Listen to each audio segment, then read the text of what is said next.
இவ் அனைத்து கணபதிகளையும் தவிர்த்து விசேஷமான ஒரு தனித்தன்மையான ஒரு உருவம் தெய்வம் என்றால் இன்றைய தினம் நாம் வழிபட இருக்கின்ற வாஞ்சா கல்பலதா கணபதி என்று பெயர் இவருக்கு. வாஞ்சா என்றால் விருப்பம், விருப்பங்கள் அத்தனையும் கல்பலதா, கற்பக விருட்சம் எல்லாருக்கும் தெரியும், தேவலோகத்தில் இருக்கக்கூடியது. அந்த கற்பக விருட்சத்தினுடைய நிழல்ல போய் நின்று எதை கேட்டாலும் அது கொடுக்கும். காமதேனு, அதுகிட்ட எதை கேட்டாலும் கொடுக்கும். காமதேனு, கற்பக விருட்சம் இதெல்லாம் தேவர்களுக்கு பார்க்கடல் கிடையும் பொழுது கிடைத்த சொத்துக்கள். அந்த கற்பக விருட்சம் எப்படி மனதிலே நினைத்ததை தருகின்றதோ அதுபோல இந்த விநாயகரானவர் மனதிலே நினைக்கக்கூடிய விருப்பங்கள் அத்தனையும் நிறைவேற்றி தருகின்றார். அந்த கற்பக விருட்சத்திற்கு கற்பக தரு, கல்ப எத்தனையோ, கல்ப திருமகா என்று எத்தனையோ பெயர்கள் உள்ளன. இந்த விநாயகருக்கு கல்ப லதா என்றும் பெயர். லதா என்றால் கொடி, விருட்சம் என்றால் மரம், திருமகா தரு என்றால் இது அத்தனைக்கும் மரம் என்று பொருள். லதா என்றால் கொடி என்று பொருள்.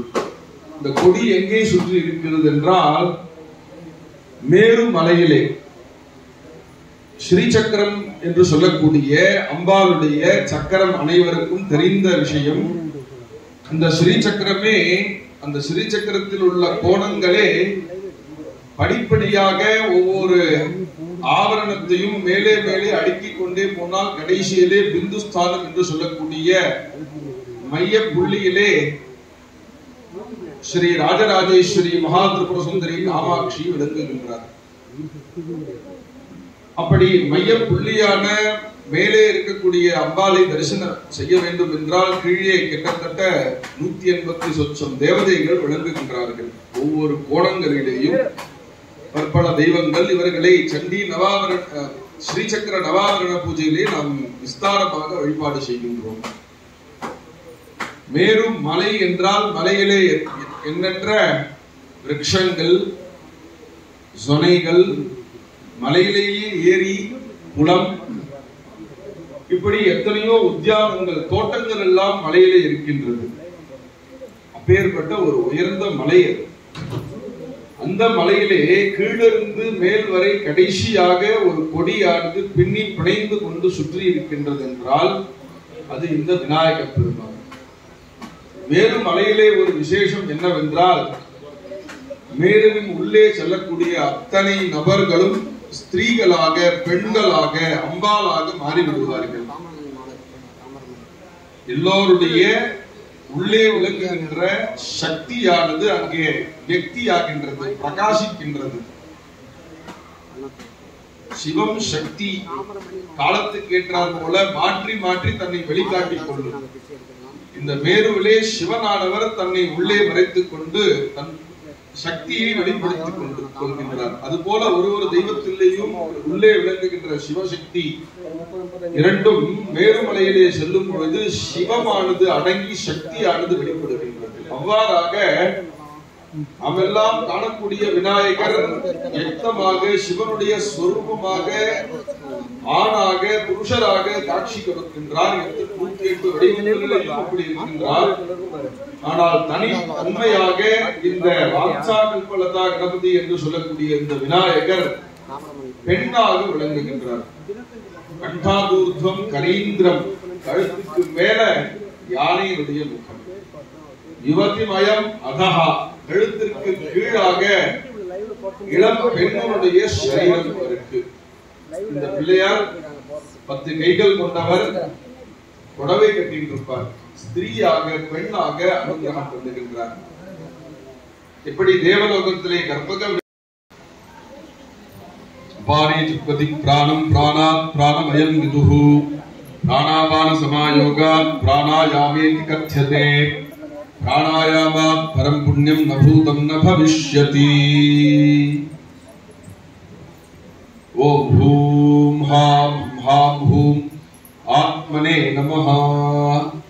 ஓம் க்ளாம் ஸ்ரீம் ஹ்ரூம் ஹ்ரீம் ஹௌம் கலாப்யஹ ஹஹ ஃபட் अनित्यत्वादितस्य स्वरूपं मुच्ये नित्यत्वादितस्य स्वरूपं भावयित्वा आदामुष्ठाग्निना स्वदेहं दग्ध्वा शिखान्तस्थापतेन स्वशरीरम् आप्लाव्ये द्वादशान्तस्थं शिवमीमात्मानं हृत्पद्मे संस्थाप्य अभिषिच्य यथावदङ्गन्यासं कुर्यात्।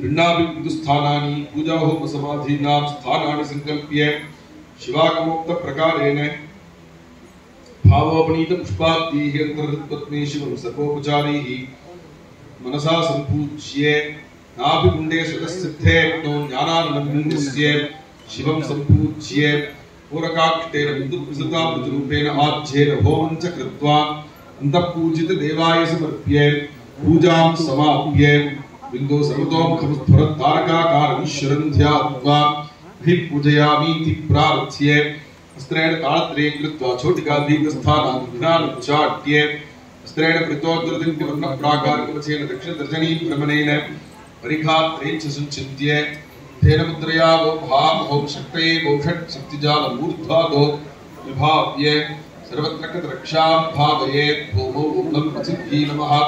अर्घ्यपात्रवस्त्रेण प्रक्षाल्य शुद्धां गुणावृढन्त हृदयेनापूर्य गन्धपुष्पाक्षतदूर्वाकृतानि निक्षिप्य तस्मिन् यथा सम्भवत् द्रव्याणि निक्षिप्य आसनमूर्ति ब्रह्मपञ्चके विद्यादेहे नेत्रे मूलाङ्गैः पुनः मूलेन च सम्पूज्य संहितया भिन्त्रसंरक्ष्यात्यथेन मुद्रया औषधन्तमूलेन प्ररोचयेत् ततस्तद्जलेन आत्मानं वस्त्रेण सम्प्रोक्ष्य पुष्पादिचोकरणद्रव्यजां वस्त्रेण सम्प्रोक्ष्य कवचेनापकुण्ठ्य धेरमुद्रया अमृती कुर्यात् स्वासने गोभात् शिवासनात् नमः कृति गोभात् शिवमूर्तये नमः।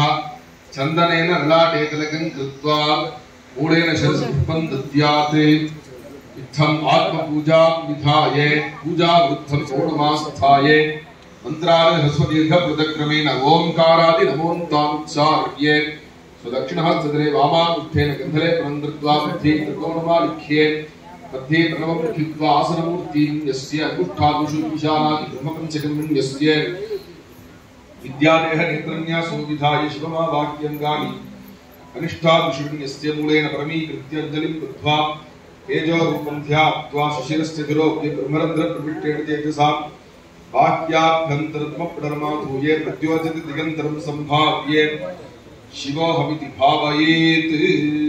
अयं मे हस्तो भगवान् अयं मे भगवत्तरः अयं मे विश्वभेषु अजगुं शिवाभिमदर्शनः।